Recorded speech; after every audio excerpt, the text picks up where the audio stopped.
What's up, dudes and dudettes? It's Jimmy, aka Zero Tolerance 55, back from the dead after a year of not making videos to continue Bioshock Explained.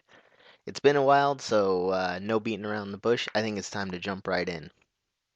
When we last left off, Booker and Elizabeth had opened a tear into a dimension where Booker died a martyr of the Vox Populi cause, and the Vox were in open rebellion against the Founders. Elizabeth had shanked Daisy Fitzroy in the back with a pair of scissors to stop Fitzroy from murdering an innocent child. Following this, Elizabeth runs back to the First Lady's aerodome and locks herself in the bathroom.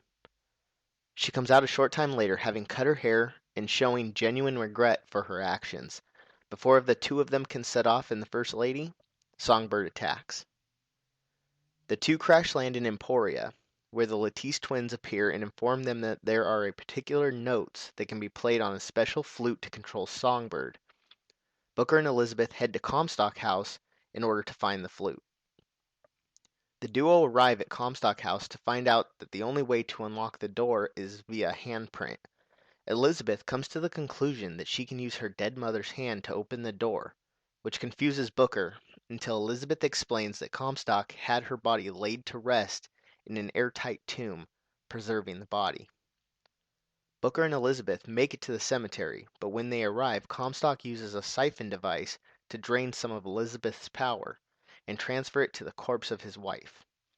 Lady Comstock awakens as a siren, a creature both alive and dead, and is hellbent on undoing the lies Comstock has told about her. If you've forgotten the story of Lady Comstock, as we've been told so far, here's the rundown. She gave birth after being pregnant in an unrealistically short amount of time and was killed by Daisy Fitzroy, beginning and sparking the war between the already clashing Founders and Vox Populi. The Latisses are all of a sudden at the graveyard with Booker and Elizabeth and tell them that they need to uncover the truth to get the advantage over Lady Comstock. Elizabeth and Booker explore Emporia and uncover a lot of different things about the city, Comstock, his wife, Elizabeth, and the Latisse twins. Get ready, it's about to get a little crazy, so I'm just going to lay what they figure out in list format. Number 1. Comstock is sterile due to early exposure to the tear device he has been working on. This kind of shakes faith in the fact of Elizabeth being his daughter. Number 2. Rosalind and Robert Latisse are not actual twins. They are in fact the same person. Rosalind was from Comstock's dimension, as we'll call it, and during experimentation with tears, she met a male version of herself, aka Robert, and pulled him through to help her work on her inventions. It was easier to explain to people that it was just her twin brother. Number 3. Elizabeth isn't from Comstock's dimension, but another one entirely, and that she was possibly kidnapped.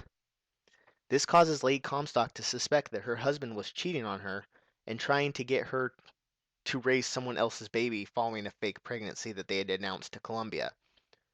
Rosalind and Robert Latisse at this time begin regretting their past actions. Number 4. Comstock planned to kill Lady Comstock, which he does, and blames it on the Vox Populi in order to rally the city against the Vox. And last but not least, number 5. He also planned on killing the Latisse twins by ordering Jeremiah Fink to sabotage the machine they were working on, which almost kills them. Instead, the Latisse twins not only survive, but are actually caught between dimensions, existing through all time and space. Rosalind was alright with this, but Robert Latisse was unhappy with how they left matters in Columbia, so when Booker arrives, he sees their chance and they begin to help him. Booker and Elizabeth return to Lady Comstock, and after Booker subdues the siren, Elizabeth reveals the whole truth to her adopted mother. Lady Comstock forgives Elizabeth and opens the way for her and Booker to enter the Comstock house, where they are again attacked by Songbird. Songbird attempts to murder Booker when Elizabeth intervenes and begs for Songbird to take her and leave Booker alone. Songbird agrees and takes her away. Booker chases after the two, only to suddenly find himself in a snow-covered Columbia, which makes absolutely no sense because it's supposed to be the middle of July, or the middle of summer. Confused, Booker enters Comstock House and avoids daunting new enemies he's never seen before known only as the Boys of Silence, and he begins his search for Elizabeth yet again. Through multiple tears, Booker learns that an obscure amount of time has passed during which Elizabeth has been tortured and brainwashed to follow Comstock's commands and beliefs. He eventually finds Elizabeth, but she is visibly much older, and learns that he has actually traveled 72 years into the future. Elizabeth has commanded Columbia to destroy New York City, depicting the scene Booker first saw when he was unconscious after entering Columbia.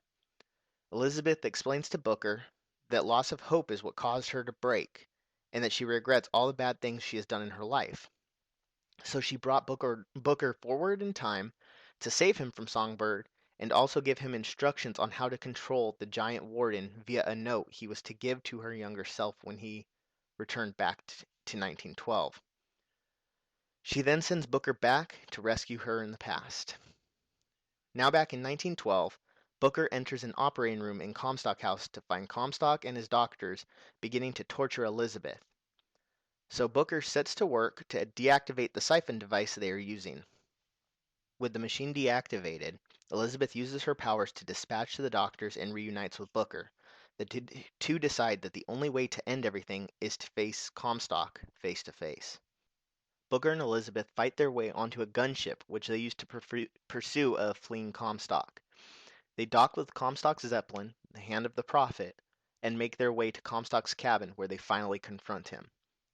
Comstock attempts to regain Elizabeth's trust by weakening her faith in Booker, stating that Booker knows more than he is letting on and that he knows why Elizabeth is missing part of her pinky finger. In a fit of rage, Booker loses control and attacks Comstock, first slamming his head against a nearby fountain over and over, and then proceeding to drown the leader of Columbia in the water. Elizabeth is concerned about what Comstock had said, but pushes it aside when the two of them realize that the statue on Monument Island contains the main siphon that Comstock was using for experimentation, but that it's also limiting Elizabeth's powers. Tired of not knowing the whole truth, the two of them decide to destroy the siphon and learn all the answers. Meanwhile, the war between the Founders and the Vox has continued to escalate, and being that they were on Comstock's ship, it's no surprise that Booker and Elizabeth had come under attack from the Vox. During this time, Elizabeth deciphers the note given to Booker by her older self and uses a whistler, aka a flute, device from a nearby statue to play the musical notes C, A, G, E. This brings Songbird under her control, and the duo, along with Songbird, fight off the Vox Populi. Following the defeat of the Vox, Booker and Elizabeth use Songbird to destroy the giant siphon on Monument Island, which, when destroyed, releases a blast of energy that disables the Whistler and causes the two to lose control of Songbird. Songbird reverts back to his original programming and begins to attack Booker and Elizabeth when she opens a tear, transporting the three of them to the underwater city of Rapture. Elizabeth and Booker are safely within the city, with Songbird being trapped outside it, where the giant creature is crushed to death by the extreme pressure as Elizabeth tries to comfort it. Elizabeth and Booker return to the surface via bathysphere and emerge at a lighthouse. With her power no longer limited, Elizabeth can see all realities and can traverse all dimensions. She explains to Booker that Rapture and Columbia are in fact the same city, just in two different universes, and that the two share numerous similarities. Elizabeth then shows him a realm between realities, each one represented by a lighthouse and bridges connecting them. Here's where a big revelation in the game is revealed. Elizabeth reveals that Booker's memory is flawed, and that he did not come to Columbia to retrieve her to wipe out his gambling debt. Here comes another confusing part where I'm going to do my best to explain. If anyone has questions, you can ask me in the comments. Booker did not have gambling debt at the present. He had it in years in the past after his wife had died. But he eliminated that debt by giving up his infant daughter, Anna, to Robert Lutece. He came to regret this decision and had chased Robert, who with the help of Comstock escaped through a tear, but not before Anna's pinky finger was severed by the closing tear. Thus it's revealed that Elizabeth is not Comstock's daughters, but Booker's, and that the reason that she can manipulate tears is because her physical body existed in two different dimensions at one time. After reliving these events, Booker becomes infuriated and decides that they must stop it all from happening by smothering Comstock in his crib as an infant. Elizabeth agrees and says they must go back to Comstock's beginning. She then takes him not to a hospital or nursery, but to a site Booker knows all too well. After Wounded Knee, but before Anna was born, Booker was going to get baptized to atone for his past sins, but rejected the baptism at the last second. Confused as to why they are here, the truth is revealed to Booker. Booker and Comstock are in fact the same person from two different realities. One in which he accepted baptism, aka Comstock, and one in which he didn't, aka Booker. In the reality where he accepted baptism, he changed his name to Zachary Comstock. As time went on and he experimented with the siphon technology, he became sterile and his body aged faster than normal. He then went to go on to set up Columbia, work with the Latisse twins, and kidnap a daughter that his other self had been raising. While at this baptism site, Booker and Elizabeth are joined by multiple other versions of Elizabeth who have all come to the same conclusion. Booker then allows all the Elizabeths/Annas to drown him to prevent Comstock from ever being created.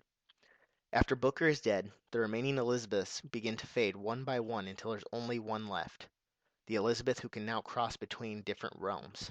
The screen cuts to black. At this point, the credits roll, but after the credits, we see a scene of Booker waking up in his office before the trade with Robert for Anna. Music is playing in the next room, and Booker opens the door to see a crib before the screen cuts to black yet again. It's at this point the game ends and Bioshock Infinite is concluded. However, there's more to the story of Booker and his daughter Elizabeth, which came out in DLC form, which will be explained in my upcoming video, Bioshock Explained: Burial at Sea. I know some of you have more questions, so feel free to ask them here or contact me in the many ways listed in this video description. Feel free to comment, like, and subscribe if you enjoyed, and as always, thank you for watching.